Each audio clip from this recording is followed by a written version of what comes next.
September through December of this year. That's why we are using a tax anticipation note to borrow for short term for about 6 months, from September to end of February or March. So we are looking at a cash shortage of $8 million for the next school year, which is a short term, which is paid back when we receive the tax dollars in January, February.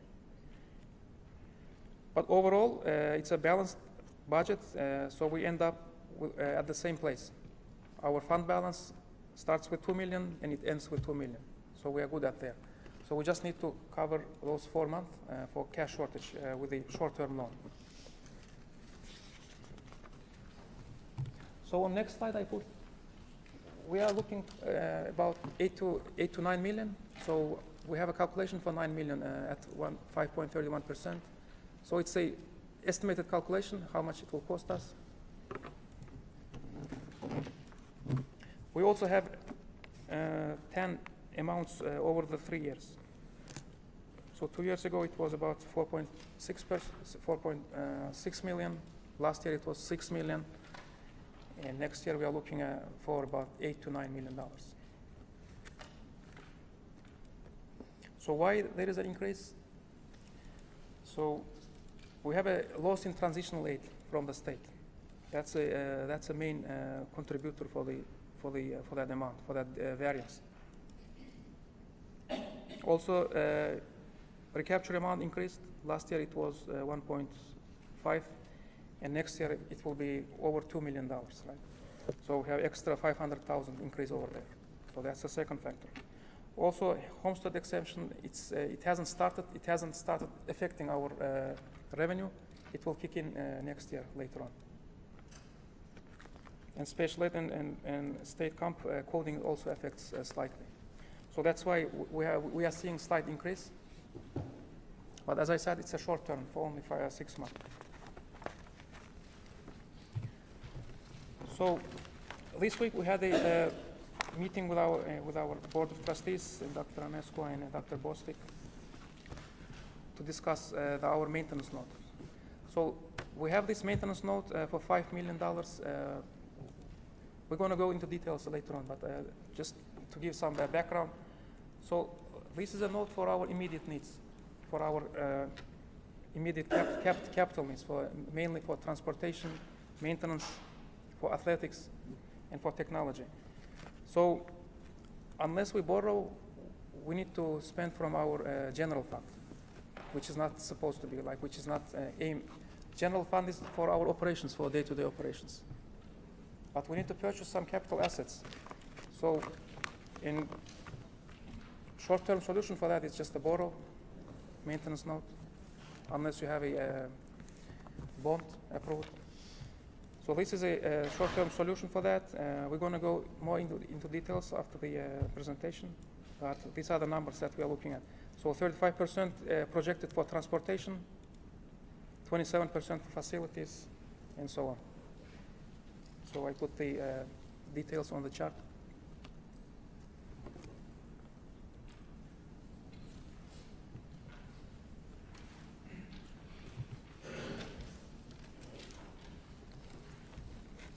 And this is an estimated amortization table for that $5 million maintenance note, if we end up borrowing. It's still the same rate, 5.31%.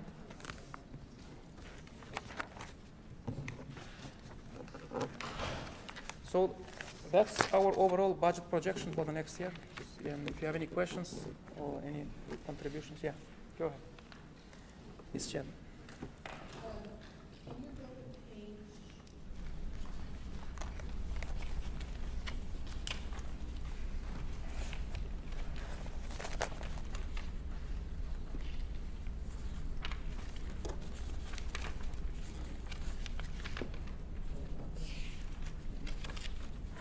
Page 13. 13? Yeah, can you let the slide show 13? Okay. 13. Okay, this is the revenue. I just want to make sure. The yellow column, the first line, is FY 23-24. Right. Amended budget. That's a correct. Amended budget. And the second column, FY 23-24 actual. That's the actual amount also. May 31, Yes. 2024. May 31 is the end of our third quarter, so that those are the actuals by the end of third quarter. That's the number, right? So that's the Exactly, number. yeah. And then the next column, FY 23-24, projected estimate. This is a revenue estimate by the end of August. August 31, 2024, right? Correct. Okay, so can you explain to me, for instance, if you look at the revenue function 5739, tuition and the fee. If you look the actual amount as of May 31, 24, it's showing 275,785. So that means we received $275,785 on as of May 30, 2024, right? But if you look the next column, it's showing 203,619. I thought that amount should be higher than the one we received as of May, because that column should be Yeah. estimate for the end of So actual. August 31, 2024. Am I Yeah, correct, sir? Yeah, you're correct. Actual should be more than the Should be estimated. more than that, and yeah, So what happened is on the estimated side, so actual is actual, whatever we yeah, post. actual is actual, but estimate should be more. Right, You exactly. already received the money in the bank, I mean, Correct. in your account already. And also, if you look at the next column, 5742, investment earning, you budget 292,593.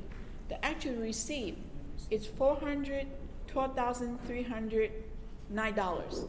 That's the actual receipt as of May 31. But if you look the estimate, Right. showing So- 292, Yeah. Councilwoman, thank you. right? Yeah, so. And the next column also, because when you go through that, I see that, and then also the 5743 rent, you receive $51,538, but your estimate revenue as of August 31 is $12,418. And that applied to also 5749, local miscellaneous. And actually, that account is interesting, because if you look the actual for 22-23, you only have 7,960, and you make the adjustment.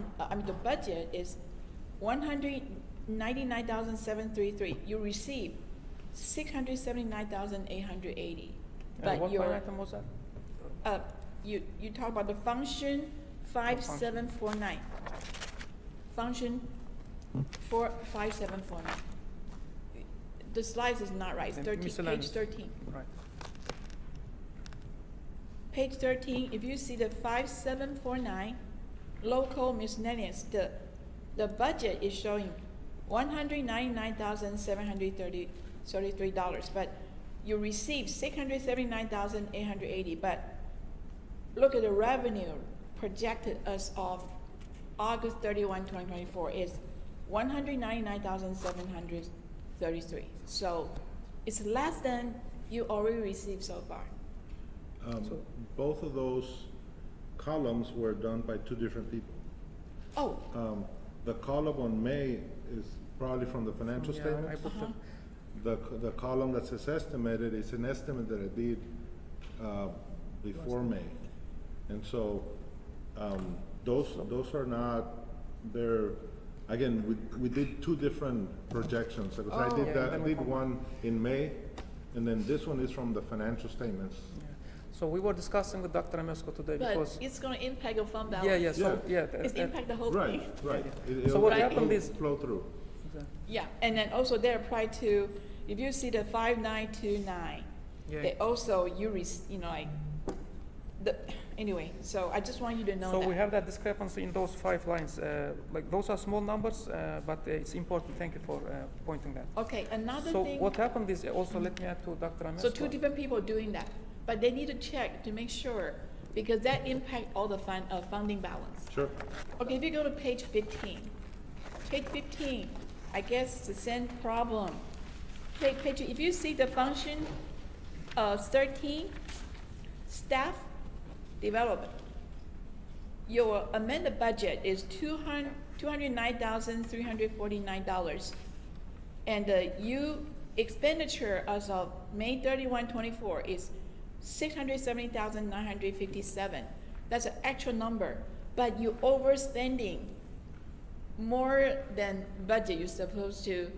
The budget is 219, but so far it's 617,957. And if you look the projected expenditure, it's still showing 218,677. Right.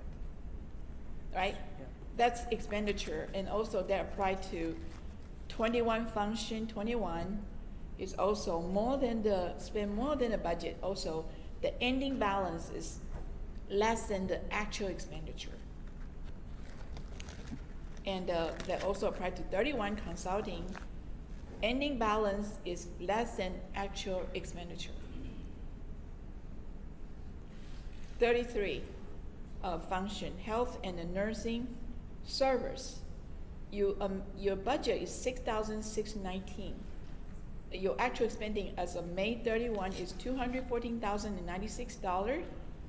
So that's more than your budget. Yeah, that's more than budget. Yes. And also I worry about the student transportation. That's function 34. Your budget, 1,159,820. Your actual expenditure is $802,836 as of May 31. The ending balance is $1,146,281. The problem I have is your proposed budget for 24-25. You're only showing $776,599. If you look this number, I think that's not enough, because if you look for every year, it's more than $1 million on 2021, and the 2022 is 1.15. And this year, the budget is 1.15. But if you only focus on 736,000, I think that's not enough for the budget. This is just my suggestion. If So you that's look why, the trend. that's why we want to put, so the reason for that, we spend from our general fund when we're not supposed to. That's for transportation, for capital. For Okay, so you're repair. gonna use in capital So we're outlet gonna use to buy maintenance that? note next year. So Okay. for that difference, like $300,000, we're gonna use funds from the maintenance note, not Okay. from general fund. And if you see the 61 function community relationship, your budget, $102,059, but you spend as of May 31, $145,972 over the budget, but your ending balance is $99,059. That's more than, that's less than the actual expenditure. So when you go through, I just see that. So everything I mentioned, that will be impact your funding balance, right? Right. All right, that's all. Thank you. And also on ADA, if you go to ADA on page,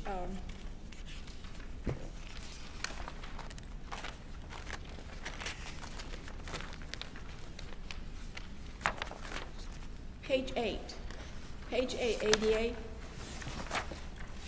ADA is a student amount attending, right? That's an average daily attendance. So I think we should show the even number. For instance, for 2020, 2021, she's showing, instead of 3,096.03, should be 3,096 as a student. No, these are refined ADA numbers. So so it's not like only the attendance. They have a different multiplier for special ed and for other programs. So they it's a counted by different, math. because I thought ADA is like a even number. So they for- have ADA and they have refined ADA. So refined ADA is completely math. They have a Okay. different multipliers. Well, yeah. And these numbers are coming from TA. I downloaded directly from the TA. Okay. So But these are just look pretty- those numbers, and you need to update the funding balance. Yeah, on that budget side, yeah, definitely. Thank you for pointing out. We're going to update that. So what happened is actual. Those numbers are coming Yeah. from our system. And the projections, we use spreadsheet and formulas. So those are coming from formulas. That's the one reason, as Dr. Amesco also said. And another reason, the actuals during the year, we're going to have some adjustments at the end of the year. So that will change because Yeah. some expense will move from one to another one. So we're going to do those year-end adjustments. So these are just a draft, like not. So overall, the bottom line will. If you look at the bottom line, the projected numbers are more than actual numbers. So one reason is formula, and another reason we are still going to do the end of the year adjustments. So we're gonna, those numbers, actual numbers will just move around from the one function to another function. But do you have any, what kind of financial control? You can control the expenditure not over the budget. Yes. That's kind of critical to me. Right? Expenditure, you have, when you spend the money, you make sure you have the budget. Right.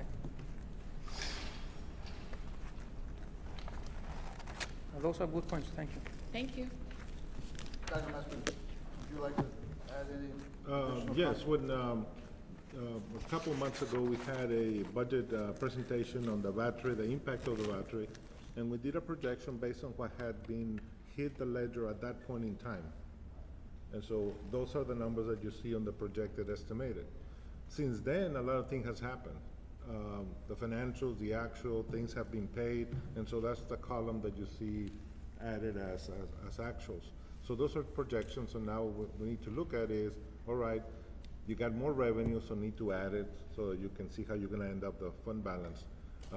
But the fund balance that you see there for under May, 7.6, if I'm not mistaken, that, I would love for you to end up with that. Yes, I'd love to see that, But I but don't think that's, you're gonna end up that's not there. that's not So it. I was ultra conservative to try to make sure that you're, are in a place. If you get higher than that, great. But don't count on, being higher than probably a couple million in that number. So basically, you guys are aware of that? Yes. This is, you guys are aware, and this is not something new that's been pointed out. You guys are gonna fix it, Yeah, correct? we've been Maybe, working together maybe, doing that. maybe a future, maybe would have been to not create, Because one's budget and the other one's actual. Yeah. And so, it's easier just to go budget to budget rather than budget to actual, because budget to actual is just, a projection of where you're gonna end up the year. If that's the case, we should have done then just an actual projection for August, not just an estimated, so, and knowing that there's a little bit of. Yes, we're really close to August now. And so, we could certainly try to get there for the next workshop, have a more, live look at where we're gonna end up the year. Just wanna know, when you go through this, well, the number doesn't look good. Sure, yes. No, I'd love for you to end up with 7 million, but. Okay. Thank you, Dr. Meskin.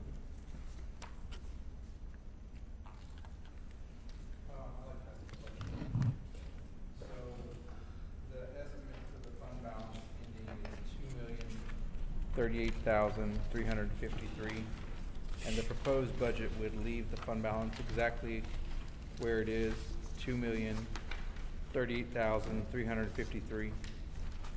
You mentioned because of the nature of the majority of the revenue coming obviously from taxes that you get in January, it leaves you with a payroll problem or an expenditure problem in the months of September, October, November, December.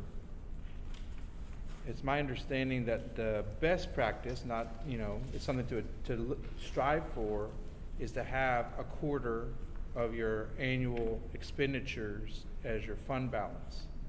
Any 20 amount to above that, 25%. that's just money sitting there for no reason, but that's the recommended amount, so that you don't have to borrow money, Right. right? So I would like to understand a little bit the strategy of maintaining a fund balance that's insufficient, and lowering the tax rate.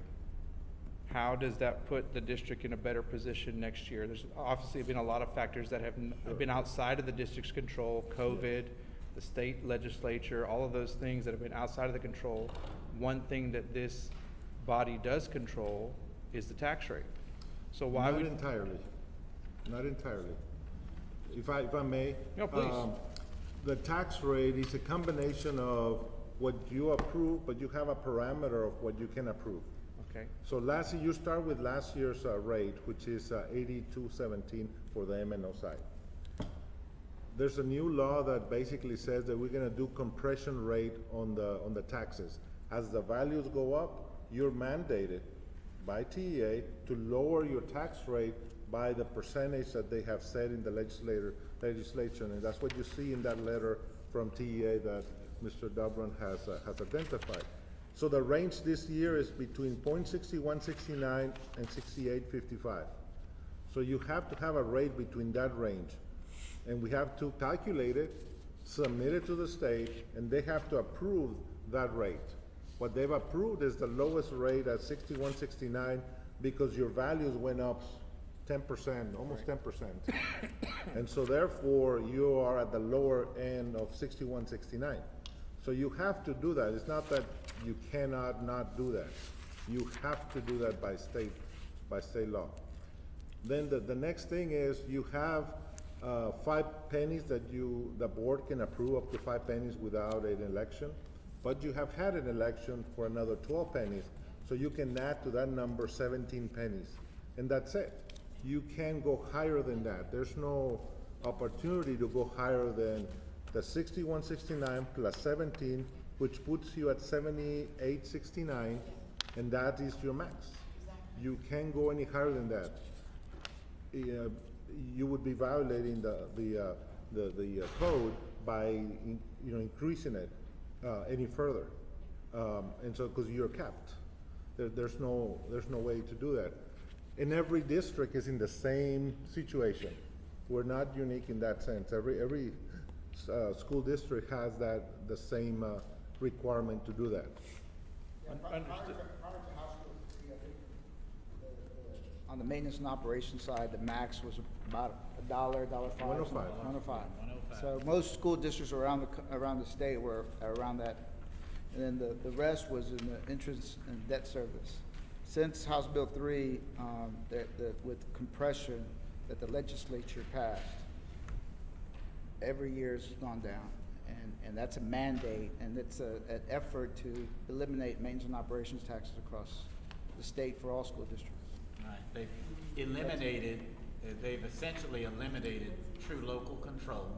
So the MCR, the maximum compressed tax rate, that they tell us that you can vote on. And I'm saying that almost as sarcastically as it's coming out, because they tell you what you can vote on. You don't get to choose it. The only amount of money that you get to vote on is what the taxpayers voted on for the additional voter-approved tax rate pennies. Anything beyond that, like you said, is a violation of law. We don't even get to do it. And if you look at the overall piece, and you probably have heard me say it to nauseam, is that when I got here in 2014, we had $1.04 on the maintenance and operations side. If you just look at 78 cents, or 78.7869, I mean, you don't have to be a big mathematician to see $1.04, 78 cents. That's what compression did. Now, what the state says that they're doing is they're backfilling the amount that they've taken away from us with the great things they did for house owners with the $100,000, and they say they're backfilling. The only challenge I have with that is how they decide to give us back or backfill those dollars. So we've got room between that $1.04 that we used to have in 2014, and now we're at 78 cents. So we just calculated that real quick. That's a lot of room. Well, what they say is we decide how much you get that, because we decided back on page with the legislature, and you had how it impacted us. And they hadn't got all the rules together yet. But the problems with that, I'm trying to find, you had one page where it shows how why we have to have a TAN. Oh, there's a cash flow? Yeah, with the cash flow problem. Oh, at the Yeah, end. Toward the there end. we go. Reason for increase, 26 and then 27. 26 gives detail, 27 gives you, if you just look at the bullet points, and I put it in layman's terms so anybody can get it. So first of all, the $1.04 is what you used to have 10 years ago. Inflation and everything else has happened since then, so you don't have the same multiplier. So that's problem number one, because that's at least what? 20, almost 30 cents difference. Then the state said, well, we'll make up the 30 cents difference, about 28, 30 cents difference, but we're gonna decide how you get that. By the way, all the rules that we had in between, like we used to give you transitional aid in between, we decided we're gonna take that out, so you won't get that $1 million anymore. By the way, we forgot to change the levels for recapture, that even though taxpayers put in 12 cents more, we're gonna recapture a great majority, that 5% of our budget, almost $2 million going back to the state, so you don't get that either.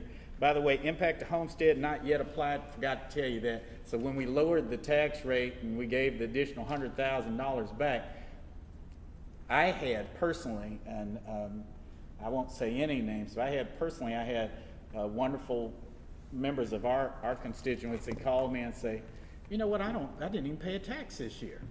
Did they calculate that right? It was zero. Dr. Bostic, is that right? I had to call Fort Bend County, check that out because their numbers were wrong. So they still haven't fixed that. And so guess who eats that until the state decides? That'll be a year. We'll be waiting a year. By the way, school will have happened by then. But we'll be waiting a year for that. That's that last one. Then the last part that was kind of and I'm trying to, see, I did good. I didn't say anything the whole time. Special ed and state comp ed coding. That was a big giant news article from HHS who said all of a sudden that we had over $300,000 that we had requested from where we've serviced young people who needed services. And those are medical services. So SHAC is Student Health Advisory Information. In fact, you may know that in your other life over here, that they have that kind of stuff. So we're servicing those young people because they need that help. And then we turn in those bills to Medicaid.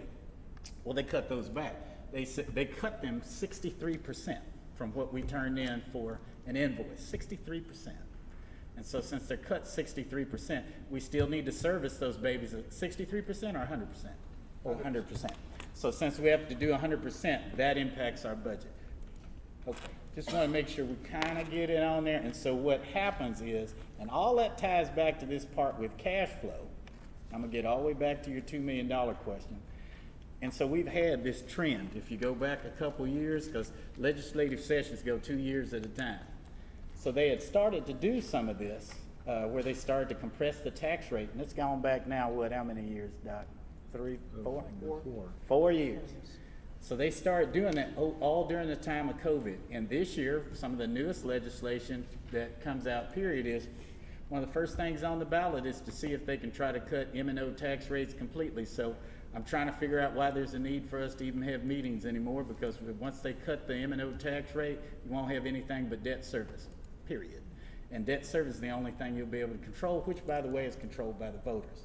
All of that to say that I'm not saying that we've got a plan to get out, but some of the things that we would do with a traditional accounting and what we would do isn't quite working because they have changed some of the interim rules in between, and that's impacting us just a little bit.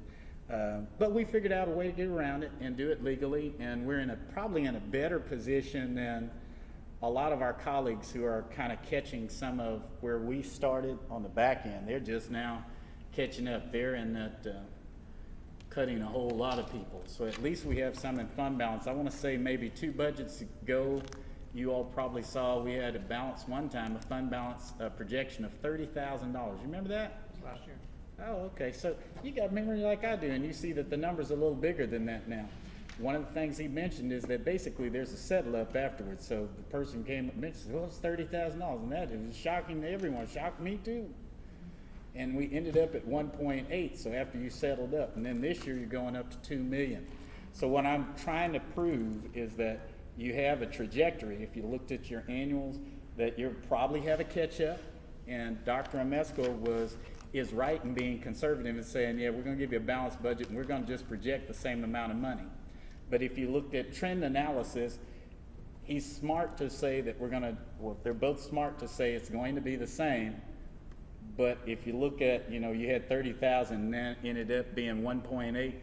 So if it's 2 million, we can not hope for the best, but if we looked at the trend shows that you may even do better and gain some more money.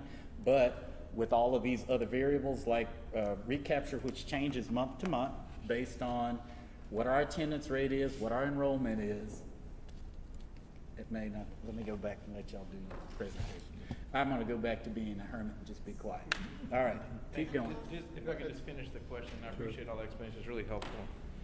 Just for clarity, so the reduction in the proposed tax rate is that the absolute highest that the district is allowed to keep it? Because you said there's a little leeway. So the reduction that's proposed of 0.2510, is that the absolute least amount that it can be reduced legally? In other words, there's nothing left on the table in There's regards, so actually everything one that's more- legally allowed is staying in there. There's Unless you one- did that's where you, with the battery, and that's where you have to go back to the voters and do that, and that's why. Otherwise, Yeah. there used to be a time where these joint meetings, actually, there was some,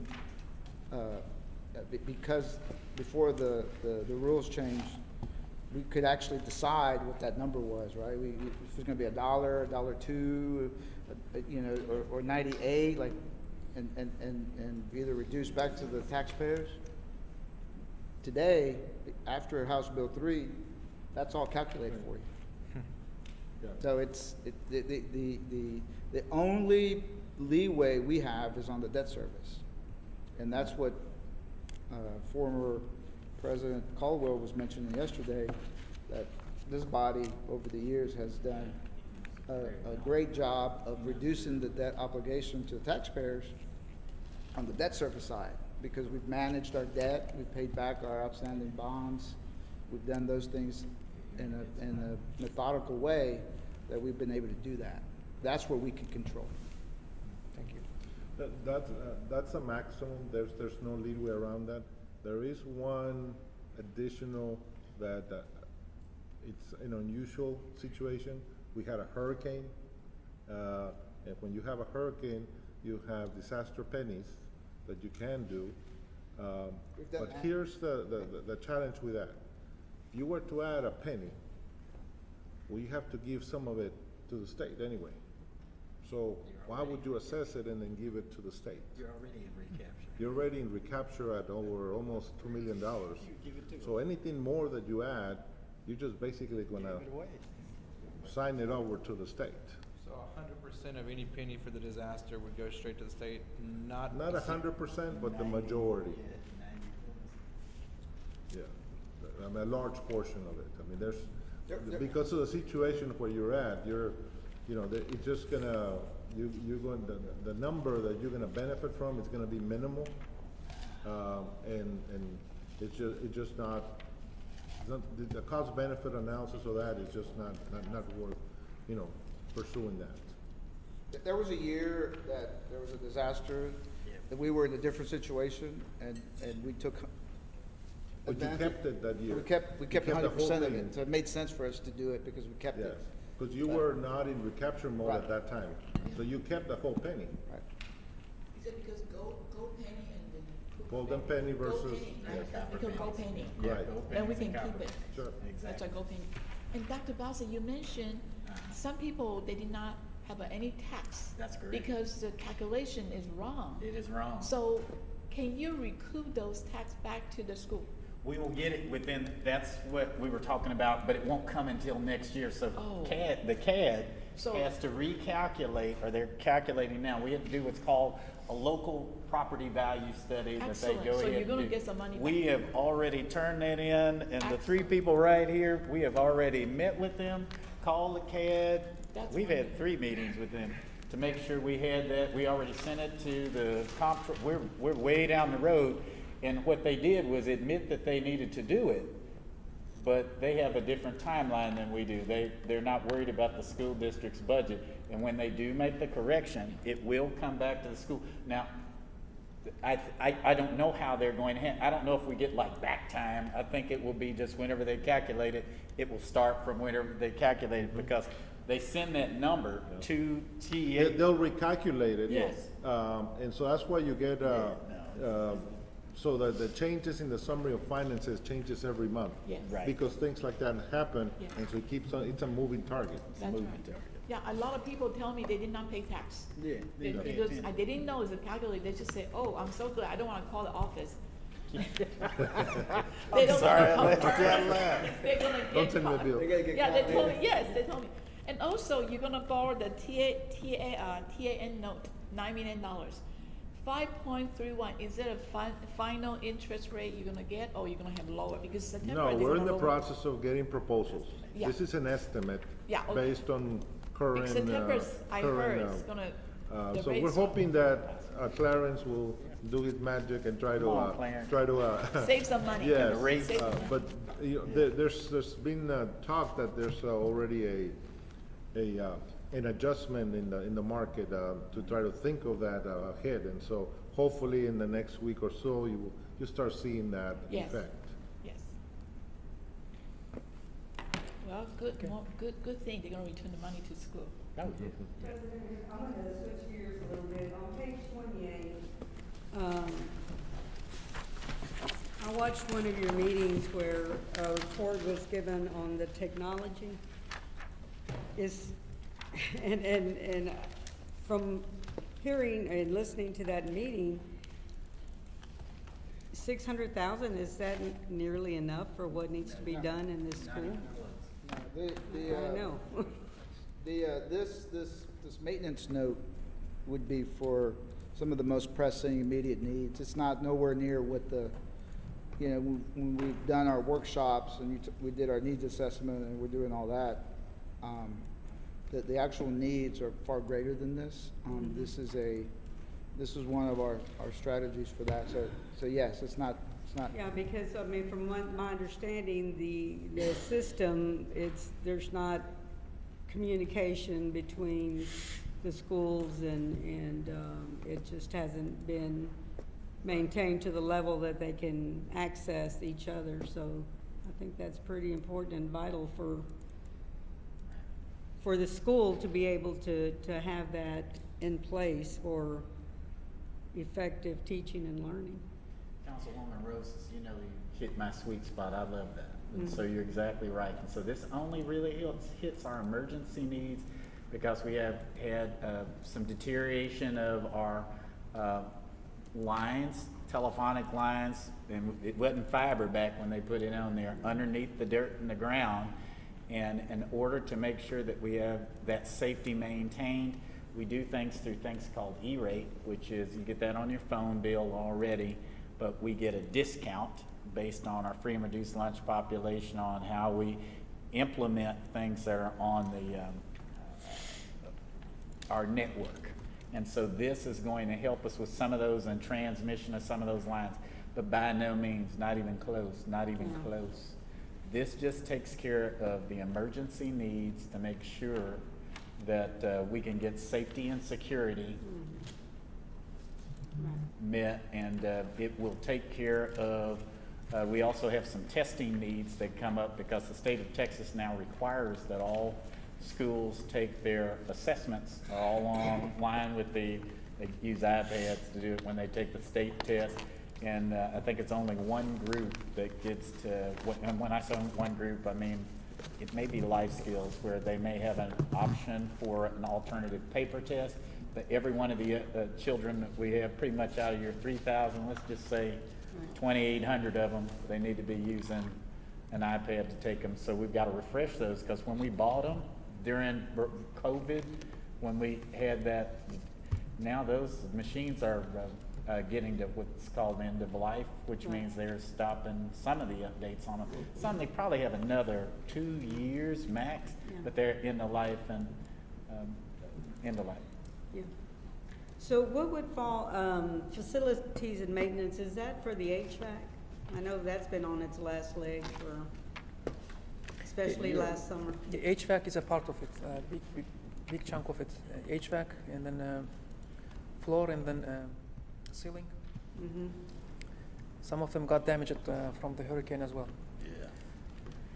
Yeah, we did get damage on almost every roof.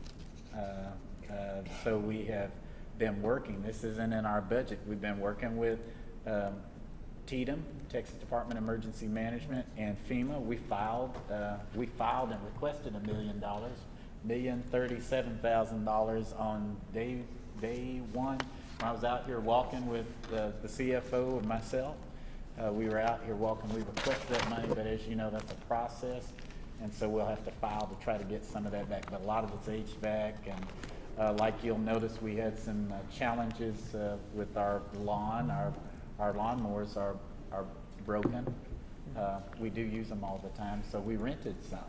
So that's what all of them are broken. We only had 3, so all 3 of them were broken, and so.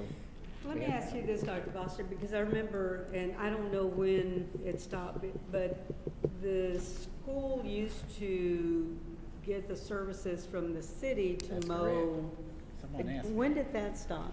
So that stopped with our, probably a couple mayors ago, where we used to have that, and I think it ended up being cost prohibitive is what I was told during the time, that it was cost prohibitive to the city to continue Yeah. helping us with that. Someone service. asked me the other day, and I said, you know, I don't even know if that's still in effect or not. No, we loved that when that Yeah. happened. In fact, we had kind of a transition down where it was the city was doing almost all of the cutting, and then they went to different partitions. So we have sections.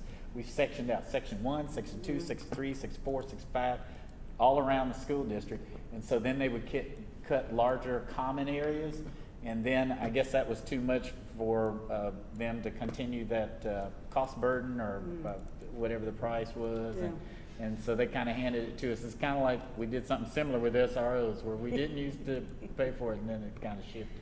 Yeah. So what falls under other urgent needs?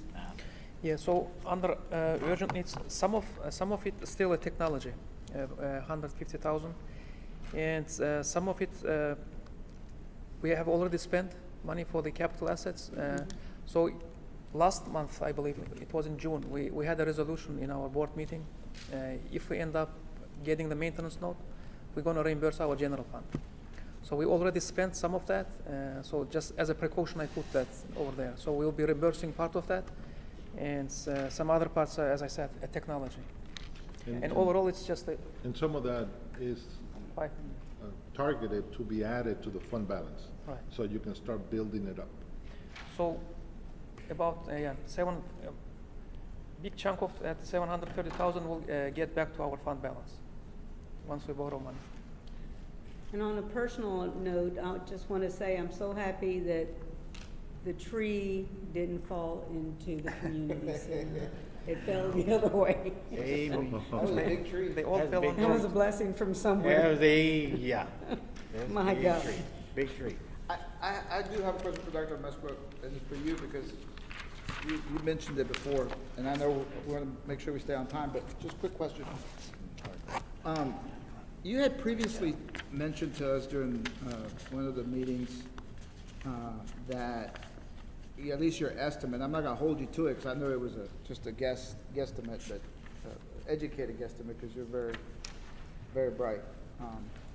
But that you thought that we had approximately around $2 million currently in our maintenance and operation budget that we were. Over a biennium, it's about $1 million a year. No. What I was going to say that we were actually using on things that could be capitalized. Right, that's what I'm saying, about $1 million per year. About $1 million per year. Okay. Which is over a biennium, you'll be about Got- $2 million. Gotcha. So those. So you could recoup those through the maintenance note and then add it to fund balance. Save it, basically It's save about it. $1 million a year on things that are coming out of maintenance and operations that could be Yes, capitalized. Okay. equipment, renovations. Gotcha. Maintenance work that is done on a roofs and things of that nature, so. Gotcha. I was confused. I thought Yeah. it was per year, so it's And bit that was, biennium. the resolution was for that purpose. Yeah, No, gotcha. no. Okay. Dr. Bostic, Yes, sir. on transportation, 1.77 million, that includes a new bus or? Yes, Yeah, it okay. does. Let's talk about buses. Can you Yeah, tell us something that about includes, buses? that includes, from top of my mind, 9 buses. That includes 9 new buses. 8 regular and 1 special ed. It might be important for the body to know how many, you gave us some statistics yesterday on our Yeah. total number of buses. Out of the total number of buses, how many were operational? How many of those buses had air? How many didn't? We can give you those numbers. So why don't you go ahead and let them know what you were doing? Yeah, Because so- I think people were watching, they would. Yeah, I want to don't know have that. those slides, but we have, overall, we have 28 buses, so 8 of them are down. So only 20 are functioning. And out of 20, 16 of them have some sort of AC issues. Some are 16? completely down ACs, and some have only on the front side, but not on the back side. So that's a problem. So we have only 4 buses that are in healthy condition Only 4? that'll out of work? 28. Okay, just want to make sure. I didn't want to skip past that. I think that's important because sometimes you get caught up in the numbers. Let's make sure we look at reality. You got 28 buses. Out of 28, you got about 16 of them don't work, or they got air conditioning. I'm glad you caught exactly what I said. I meant it exactly like that. And that's what brings our young people to school. So when we're asking for those dollars, it's to make sure you have operational buses. The other thing that's interesting is the mileage on those buses. The majority of the buses were bought in 2009. It is 2024. 2024. The majority of the buses were bought in 2009. And they have over 100,000 miles on them. Plus, they don't work. So I think that would make some reason for a need for a maintenance note. That make my point? I think I did. We were chuckling over here because we were having the same discussion last night about our patrol cars. We got a lot of patrol cars that are sitting right there. Any more questions, or are we ready for? Ready for Mr. Greer? Yeah. Mr. Greer's been with us for about the same amount of time. We've all been over here. So he's gonna talk to us about this maintenance of TANs and that kind of stuff.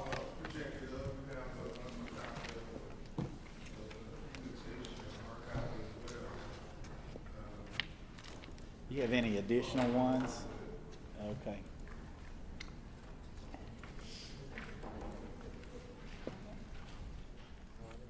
No, we're good. That doesn't seem, that's good. I don't know. I'm gonna give him 9 out of 10. I've got digital. Do we have any extras? Okay, we got it. We have extras. Oh, you got some more? Or the little but ones. they- nah.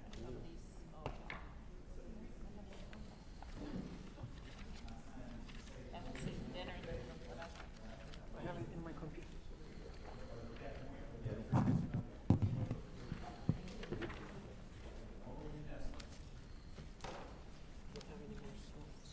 Do you need more? This one?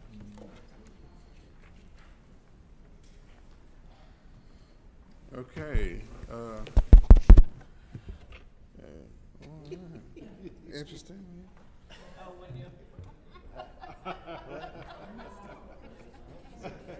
Oh, okay. Okay, I get it. Yeah. Somebody said, wow. I said, he said, wow. I apologize for that. Well, good evening. Again, my name is Clarence Greer with RBC Capital Markets. Just some high-level presentation we have for you this evening about what was already been mentioned by the CFO, Dr. Bostic, and Dr. Mesqua, in terms of the maintenance and operations budget, specifically looking at both on page 4 here to the left, the $8 billion or $9 million tax revenue anticipation note. And we have 10 million in part, but it's going to, as you saw in the presentation, it's really going to be around $8 or $9 million of needs when you start talking about the timing of the cash flows and when you really need the dollars to come in. And just as an overview, the rating of the district, we're at a single A3. You can see we're assuming we're in talks now through a placement agent that's in talks with your depository and a few other banks. And we expect a term sheet from those respective banks about a week prior to the 26th. And that pricing date is a date in which we want to coordinate that coincides with a actual school board meeting, and based upon the district's bond council, that the school board would take action that night to accept the recommended term sheet. As was mentioned, the term of the note is about 6 months. Again, very short term. Because it's so short, it doesn't require the approval of the Attorney General's office. We're anticipating a rate somewhere around 531, but that's not a fixed rate. That's just a projected rate. As we enter into conversations with the respective banks, we'll have a better idea. But so we're looking to borrow on a tax-exempt basis, so that the 5.31% that's the rate that we, that's most applicable to us. And that's the tax revenue, a little bit more details on that. On the maintenance tax note, you haven't done a maintenance tax note on an annual basis, but you have done that, the TAN. So the TAN you've done annually last several years, but so that's not anything new. But the maintenance tax note itself, the $5 million that we were just talking about, that is, we don't do that every year. It's very smart, as Dr. Ameswa had mentioned, to do it because, pay as you go is $1 million a year, and you don't know what other emergencies might come on top of that, which will come directly out of your $2 million fund balance. So this is a way to fit. We're projecting it will cost about $400,000 a year out of the budget that was just presented, and in order to make the payment on this, on the $5 million. So as we're anticipating, as we're talking to the banks, that we're going to make the award, we ideally would like one bank to purchase both types of debt. These are different types of debt. You have a maintenance tax note that has a term of legally up to 20 years, but based upon the credit strength and the appetite of each bank, they might impose a shorter time period, and they might also say, we could only borrow, we could only lend you $4 million or $3 million, and so those are variables that we would have to work with. But ultimately, what's going to drive the financing is the $400,000 worth that's in the budget down, because that's a hard number that's already been presented to both the council and the board. And so, but we anticipate that's going to be somewhere between $3 to $5 million project dollars available. So that's something that we're looking at, and we'll see what the rate is that we're talking about as well. That's still a projected rate. So, as we get closer, now the maintenance tax note itself is different. Here's what I was talking about to the right. Right now we're projecting right around $400,000 of the principal plus the interest. That $400,000 is in the budget, so you can see that that's assuming we go 20 years. But like I said, the bank might come in and say, look, we only could go 10 years, or we only could go 15 years. So once we get the term sheet, we'll figure that out and present the best options and make a recommendation accordingly. Now, as it relates to the timing itself, the calendar, we're here tonight, and then we project that we'll have the term sheets on the 20th of August, and we'll review those term sheets, with the staff on the 21st. And then the school board has its meeting on the 26th of August, and pursuant to their bond counsel, with the tax revenue anticipation note, or the TRAN or TAN, that only has to be approved by the school board in terms of the TAN. So that could be accepted on the 26th. There's a scheduled meeting already on the 26th, Dr. Bostic, and so that's already, we're already solid there. But to accept the term sheet for the maintenance tax note requires best practices. Your bond counsel for the school board is Marcus East of Oric. He's recommending both the school district and the city, accept the term sheet. And he'll have further discussions with Dr. Bostic about it, and McCall, your bond counsel. But as of today, he was saying, he just communicate that these, try to figure out if the city can have a meeting also on and about the 26th as well, and of August, just to accept the term sheet for the maintenance tax note, separate and apart from the, Mr. Grigg, yes. What, Dr. Mesko, Dr. Otterson, when are we anticipating doing the joint meeting?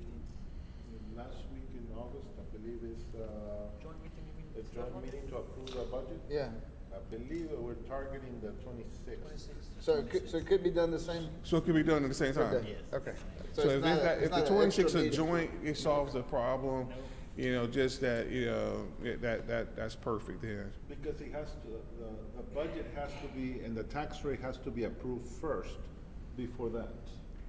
Yes, sir. That's why they put on 26. I got you. So we don't have to do it separate, Ms. Wilson? I got you. The action just needs to be before the 26. August 26th, the joint Right now, meeting. we're gonna work on the forms that need to be published in the newspaper. There's so many days that you have to, look back and so it is around the 26th. So once we're gonna work on that tomorrow. Once we have that date, we'll let you know if that changes for any reason. I think that 2 years ago, it was the 28th, and then another year was the 27th. What's the so latest it could be? 30th? 30. Yeah, that's max. But what we'll try to do, you wanna finish that? And I was just Sure. gonna say on the Yeah. agenda. So we'll, outlooks. Yeah. there's 2 notices that we have to publish in the newspaper, and also the form for the no new rate revenue and the rollback, what used to be called the rollback rate, and so those 2 we have to calculate and publish the rates. Once we calculate those, they have to be published, and then we can look at the calendar and see how many days, because it cannot be more than 30 days, no less than 10 days, so we have to count, and then when is the newspaper can publish, we have to give it to them ahead of time, because there's a lag in between the publishing and the submitting it to the newspaper. And to just dovetail and add some additional color on what he was saying, on our agenda, once they kind of give us the date, then what we'll do, since it has to be in this sequential order, it'll be like if you have to approve, like sometimes you gotta approve the budget before you ask for the TAN, and maybe you have to approve the TAN before. So that's all we'll do. We'll just change the positioning on the same thing and have the attorneys work with them to Right. get it done. Right. This is a great question, great clarification. Yeah, I agree. Okay, and then we talked about the term, previous presentation spoke about the defeasance. You know, defeasance is early, just paying off debt early, sort of like sending an extra payment to the mortgage once or twice a year. It makes a big difference. That's what we're doing.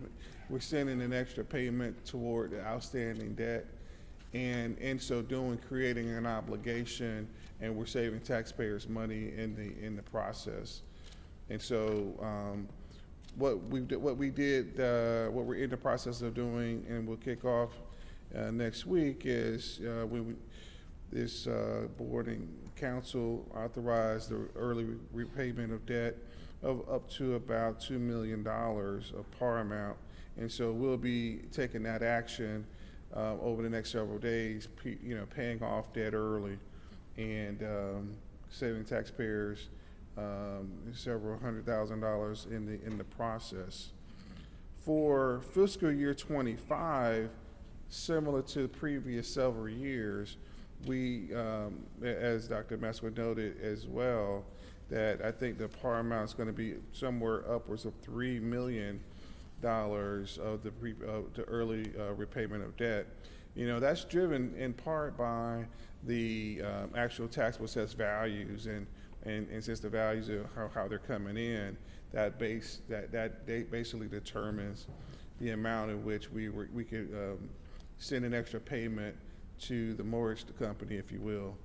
And so that's what we'll be doing as well. And a reimbursement resolution is, you've already done that, but a defeasance resolution is what's going to be required in order to justify the tax rate of the 21.5224, and maybe a little bit off of it, whatever was on the previous presentation, we will tweak it to make it align.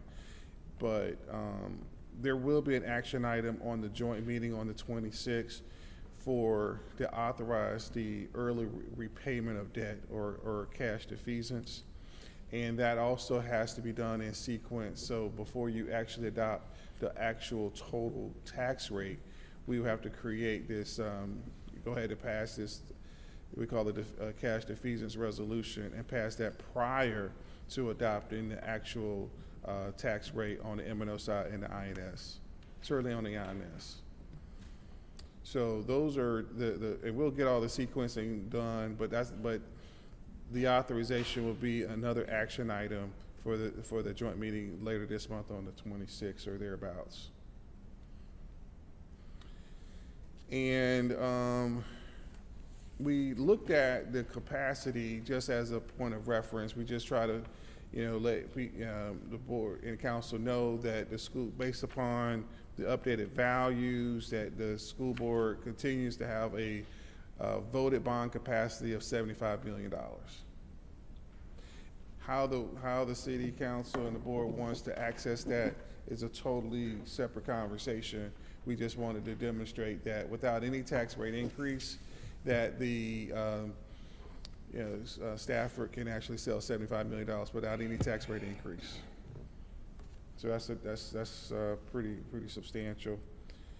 And we put some information about other previous bond sales and bond elections, but there is an election calendar. Just if you're interested, the yellow represents the last day in which you can call an election in 2025. It's February 14th for the May election, and then you got August the 18th for the November election of next year.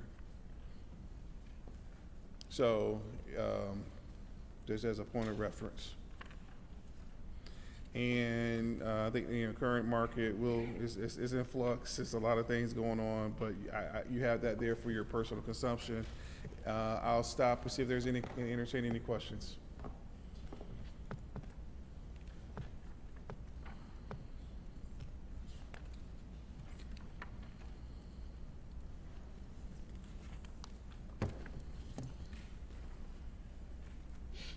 All right, well, thank you, Mr. Greer. Dr. Mesker, do you have anything else? No, we're gonna be working with him to look at the defeasance for this year and next year as well, because that would be something that would impact the debt service tax rate in order to maintain it at the same rate. All right, so now we will go into, oh, did you have a question? Yeah. My bad, I No, should no, have it's asked on the fine. first presentation. It's fine. I It's fine. did notice the 3%, I believe, raise, is that correct, for teachers? I was wondering if it's possible for legal, when they make the agenda for the 26th of August, that particular line item be a separate vote, so that it'll allow me to be able to abstain from that vote, since I am a teacher. I don't like the optics of me voting for my own pay raise. So I don't know if it's possible for legal to separate that one particular portion so that I can vote for the budget but not be voting for that specific thing. Is that possible? Well, We'd have to ask council and see if we can do that, because you're voting on the budget, not necessarily on the raise. right. Well, what I was gonna The say. raise has been approved by the board. What I was gonna say is this, a couple of things. The action on the 26th is for the joint body by a majority to vote and set the tax rate. Not, any of the joint body is not voting on raises or anything like that. That was already done by the board. Right, So but I- I'm talking about approving the fiscal year 2024, Yeah. 2025 budget. That would obviously include, even though I didn't set that, have any contribution as to whether that's there or not. I just would prefer personally for the optics that I'm, We could check. Yeah, we'll check. Yeah.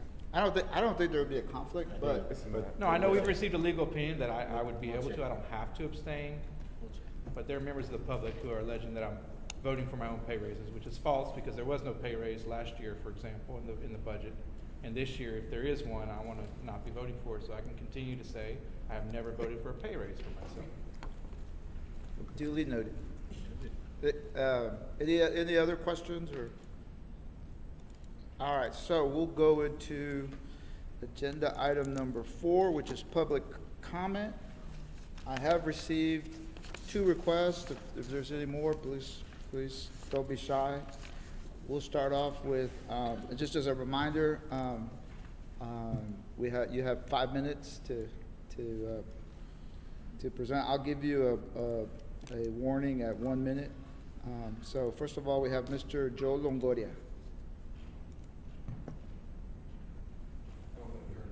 Mr. Longoria, Public comment? public comment?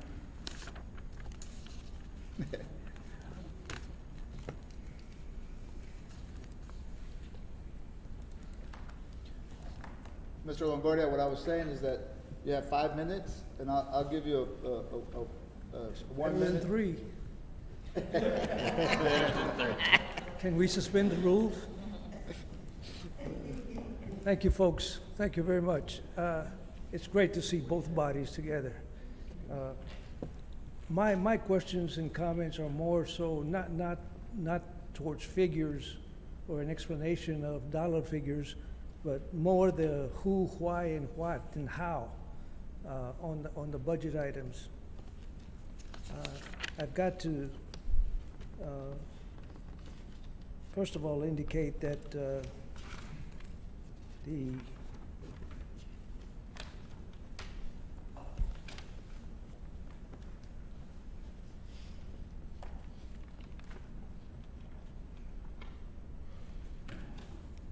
enrollment trend, and this is for the sake of those viewing on TV also and neighbors that couldn't make it here, but the enrollment trend, that's always a concern.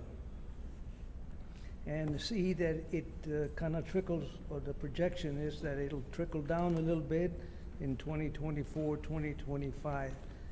The question is why? And the follow-up question is what can be done to correct that? I don't know that you can answer those questions right away, but that's something that keep in mind that might be good to have the answers for. And the reasons for the questions are the following. The revenue analysis shows also a downward trend. Again, the reason is why? Why the downward trend on the revenue, on the state aid revenue? Is there something that's not being done or calculated right, or is there something that we can touch on to increase the state aid? On the state aid projection, that also has a trend, and the question is again why, and what can we do to increase that? On the proposed budget, balanced budget, the proposed ending fund balance is $6,230,696. Is this what the state requires you to have these days? And if not, what can be done to take it to that amount that we need in order to comply, in order to be safe, in order to take care of emergencies? The proposed tax rate from 1.02792 to 1.00212 in 2024. That's great in a way. That's good. But again, are we playing it safe, or are we just throwing out numbers so that we can pacify the taxpayers? Just caution, folks. On the general fund, the total federal revenue is way down from 1,061 to 301 to 591,955. Why are we getting less federal revenue? What can we do to address that?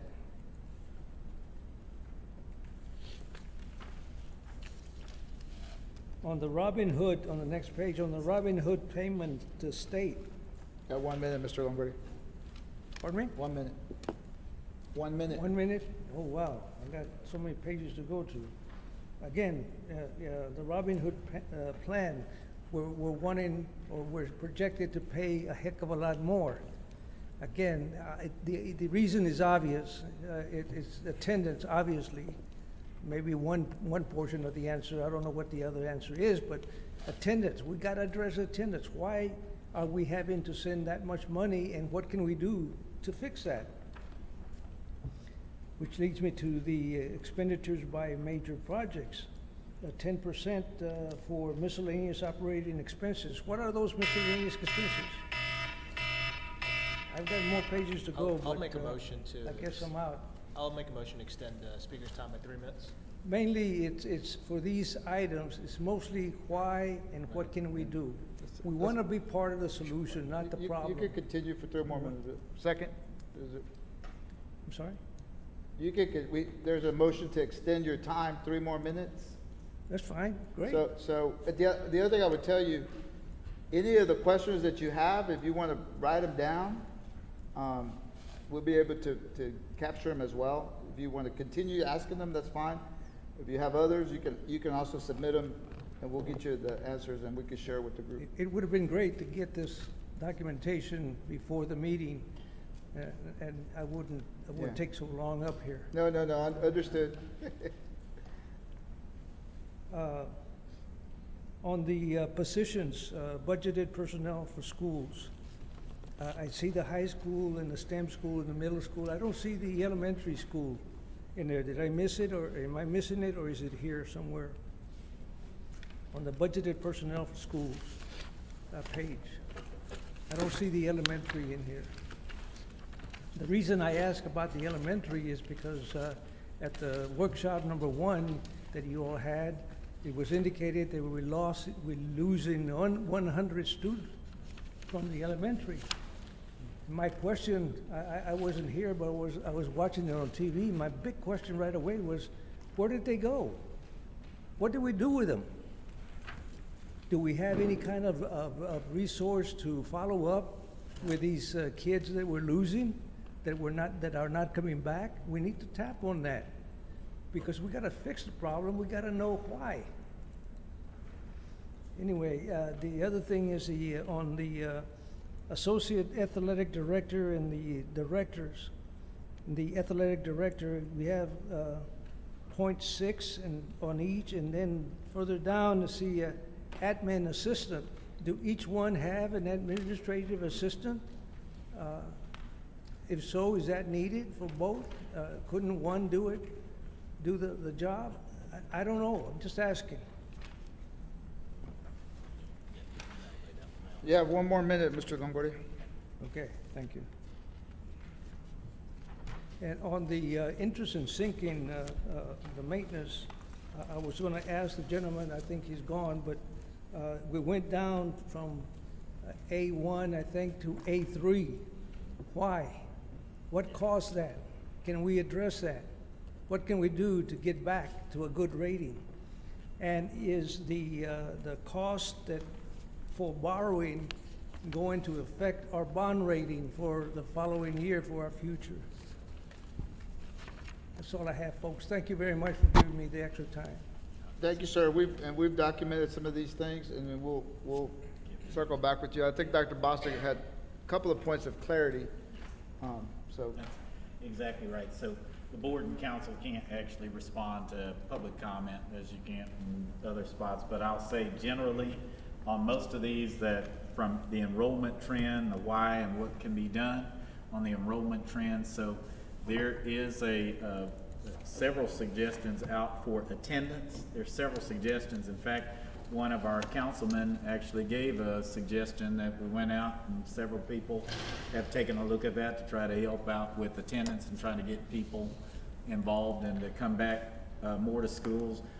The other thing that is probably a major thing that's happened within the state is there's a shift from sending kids to public schools anymore. In fact, there's a larger move towards going towards vouchers. and moving towards homeschools and anything else that's not a public school. And so parents have a choice. What can be done, most of the answer for what can be done on probably most of the questions is talking to your local legislators when they go up to go to the session that starts in January of this year, January 2025. If you would talk to your local legislators for the Texas House and the Texas Senate and talk to them and tell them that you're concerned about the enrollment trends of public schools, what can be done, how can they address it, because the same concerns that we're having, all of our neighboring public schools are having the same challenges. Revenue downside from state aid, the exact same thing. We used to receive quite a bit more money, and now we've been affected more because they have a larger recapture amount that they're taking back from money the taxpayers have given, but they're not helping us with our enrollment trend regardless of how many students we have. They've kind of compressed what we can do with our enrollment or how much we can even receive back from the state. And then finally, the rest of it, I'll say, please get with me and give me anything you have in writing so I can capture that, because we do want everybody else to see. You asked some outstanding questions, and the ballpark answer for most of them is dealing with our legislators. Some of the things are local, like what can we do locally? We can be our biggest advocates to get kids to come to Stafford Municipal School District. We, each person in here, that's each of you, that's me, can be the biggest advocates to come to Stafford MSD. If we don't advocate for ourselves, that's what we can do for it. The other part is how the state calculates what we do with the children we have.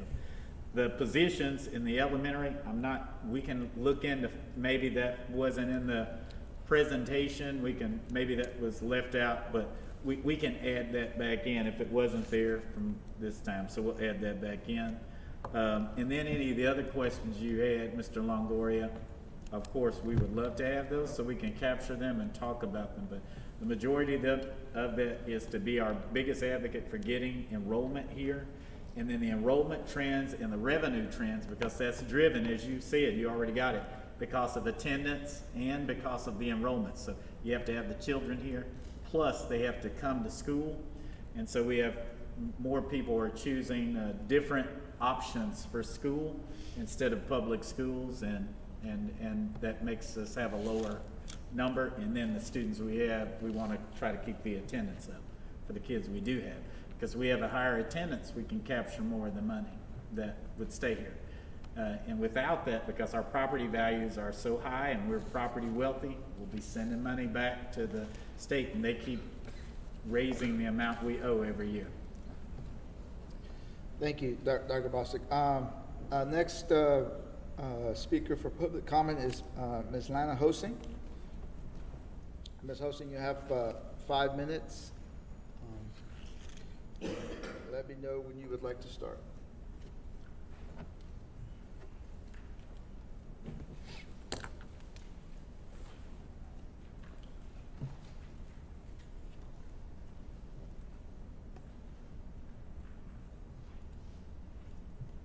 Good evening. Some of the things that I want to talk about is going to be probably the same things he asked.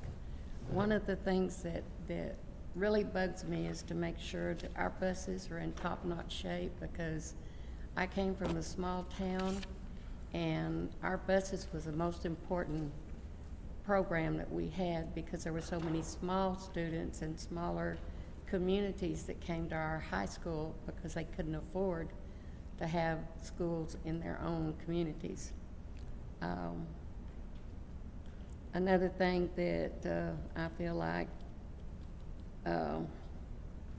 students that are coming and the students that I have talked to that don't want to come back to this school is because they feel like they are being misunderstood. They don't feel like they are welcomed as much as out of the community students that come here, that they feel like they're more important and their goals are more important than school, the kids that live in the community. And I think it's sad whenever you've got kids in our community that want to come to school, but then they feel like they're being neglected because we've got other students coming out of the area coming here. And I don't know if it's because they're better football players or basketball players or whatever, but I think more emphasis should be put on education than all these sports, because we're lacking in teaching our students what they really need. I know we have a good program with the students that get to graduate and go on to college at a higher level because of the program we do have. A lot of them probably wouldn't get there if it wasn't for that program. I think that's something that we have above all the other schools in the area, and that helps us. And like he said, the enrollment is down. There's got to be a reason. And we need to work on that, and we need to make sure that the parents understand that their students are definitely protected here. I don't care what we have to do, but protection is number one for our students. Thank you. Thank you.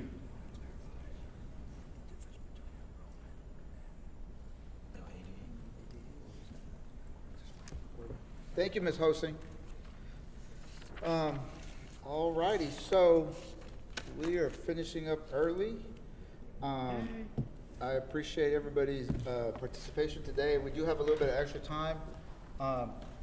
If it's okay with you, Mayor, if any of the trustees would like to make any comments or closing remarks before we adjourn, I'll give you that opportunity. Otherwise, I will ask for a motion to adjourn. I'll keep it short and sweet. Just seeing these two bodies come together is really refreshing and kind of proves that we're the only municipal school district in the land, so that we're working together for one common goal, whether it's, city, school. We all kind of work together, and that a testament to the Stafford community as a whole. And, we have respected members of the community that are here, and they have they have concerns, they have questions, and we're working together to alleviate those concerns, find solutions for those issues.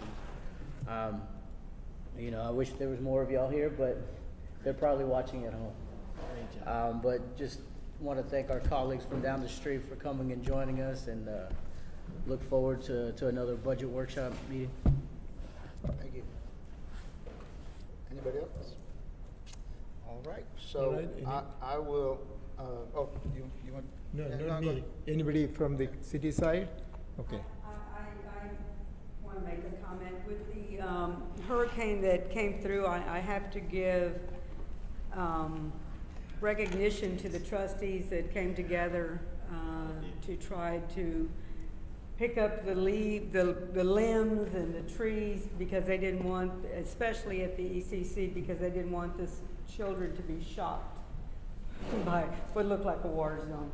So I have to give kudos to all the members for coming together and working hard and creating a little bit better environment for the children not to be shocked. But I would like, if I may, I think there's an auto show that on the 9th and party on the plaza, so maybe this would be a good time for the school to announce that, because it's really a great coming back event that the community comes together. Yes, we have the We Are One party on the plaza on August the 10th. It's from, what the time is? 9 to 12.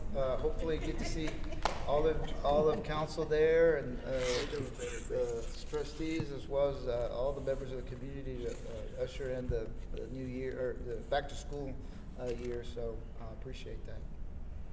And to the viewing public and to everyone here, the car show is also an addition to the We Are One welcome back to school. It supports the automotive program students, and they will be out judging the cars. And then we had a really good turnout last year, and we're hoping to have a good turnout this year. Say, great to be a part of this collective body. The hurricane, was a hit to the stomach for our community, but we really came together And all of the community came together, and I'm proud of this body collectively for showing up to try to help out the community, and for fellow teachers, for the students, for the parents that are about to send their babies our way here at SMSD. You can trust that the school board is doing everything that they can to give all the resources that the state will allow them to do the function of this district. And we've seen many successes. We've seen successes at the STEM Madden Academy. We've seen successes in robotics, in all across the board. I think the high school might have a really good rating coming up soon. That's going to be some great news. So they're in good hands. I'm proud of this body collectively for what they're doing for the school board. It's a tough situation. Wish it was a better situation, but we appreciate your leadership and your hard work and coming together to help the city and the school be as best as possible. Okay, anybody else? And before I ask for a motion to adjourn, I do want to say that I appreciate the kind words, Woman Roses. Actually, but there was also, I think just about every member of council was also here during that post hurricane, also helping for the community in other ways and food distribution. So we also want to acknowledge you guys for your efforts. I think Councilwoman Rosas was out here cleaning up debris as well. She probably lost a few pounds. So it does not go unnoticed, the things that you guys do to support our school, your passion, your advocacy. We don't always agree on things or have to agree on things, but we respect each other. We appreciate your contributions, and we thank you for your support. And we look forward to the next meeting and then the final meeting. And thank you for being here this evening. Entertain a motion for adjournment from the trustees. Make a motion that we adjourn. We have a motion by Trustee Sanchez. Is there a second? We have a second by Trustee Thompson. All those in favor? Motion carries 6-0. All right. Mr. Mayor. Motion for adjournment. Motion to adjourn. Mayor? Second. All in favor? We have to go home, eh? Yes. Meeting's adjourned, 8:47. Well, just stay here.